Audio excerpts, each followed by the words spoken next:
নমস্কার, নতুন ভিডিও নিয়ে আবার এসেছি বন্ধুরা। পাওয়ার ফিল্টার কিভাবে তোমরা ব্যবহার করবে সেটির ছোট্ট একটা ভিডিও নিয়ে এসেছি।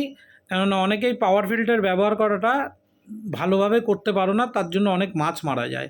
তা আজকে আমরা দেখে নেব এই পাওয়ার ফিল্টার ব্যবহার করার পদ্ধতিটা কি, আর কত ফুটে অ্যাকোরিয়ামে আমরা পাওয়ার ফিল্টার সঠিকভাবে ব্যবহার করতে পারি। আশা করি আজকে 2 ফুট থেকে আমরা শুরু করছি।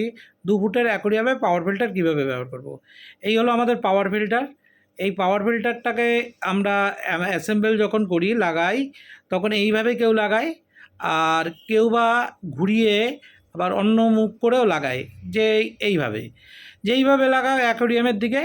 কিন্তু মেন প্রবলেমটা হচ্ছে পাওয়ার ফিল্টারের এই যে মুখটা দেখছো, এই মুখ থেকে এয়ার ফ্লো হতে থাকে, তার সাথে জলও খুব বেশি পরিমাণে ফোর্স হয়ে বেরায়।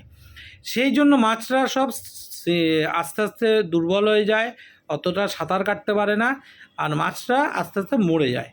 কিন্তু তোমার অ্যাকোরিয়ামে জলও পরিষ্কার রাখতে হবে আপনাদের, আর পাওয়ার ফিল্টারও ইউজ করতে হবে।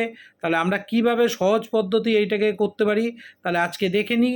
অ্যাকোরিয়ামের মধ্যে আমি দেখিয়ে দিচ্ছি পাওয়ার ফিল্টার কিভাবে ব্যবহার করবে।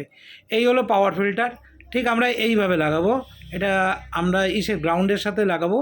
তোমার যদি পাথর দেওয়া থাকে তাও কোনো অসুবিধা নেই, পাথরের মধ্যেও লেগে যাবে, কারণ পাওয়ার ফিল্টারটা অনেকটা উঁচু হয়ে থাকে। দ্বিতীয় নম্বর কথা হলো, এই পাওয়ার ফিল্টার থেকে একটা পাইপ নিয়ে আমরা বাইরে বের করে দিতে পারি, বা পাওয়ার ফিল্টার থেকে পাইপ নিয়ে সোজা টেনে অ্যাকোরিয়ামেও দিতে পারি। বাইরে বের করে একটা যে কোনো আমরা পাত্রে দেবো বা বক্সে রাখবো, যেটা এয়ারলক থাকবে, সেখান দিয়ে আমরা পাওয়ার ফিল্টারকে থ্রো করাবো জলটাকে। তাতে পাওয়ার ফিল্টারের কাজ হচ্ছে অক্সিজেনও বেরাচ্ছে, মাছগুলো দেখো দিব্যি খেলে বেড়াচ্ছে, আর যত ময়লা আছে পাওয়ার ফিল্টার টেনে নিতে পারছে।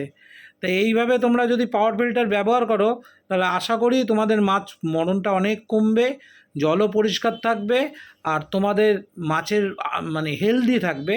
জল যত পরিষ্কার থাকবে হেলদি থাকবে। তাহলে আজকের মতন ভিডিওটা এখানেই শেষ করলাম।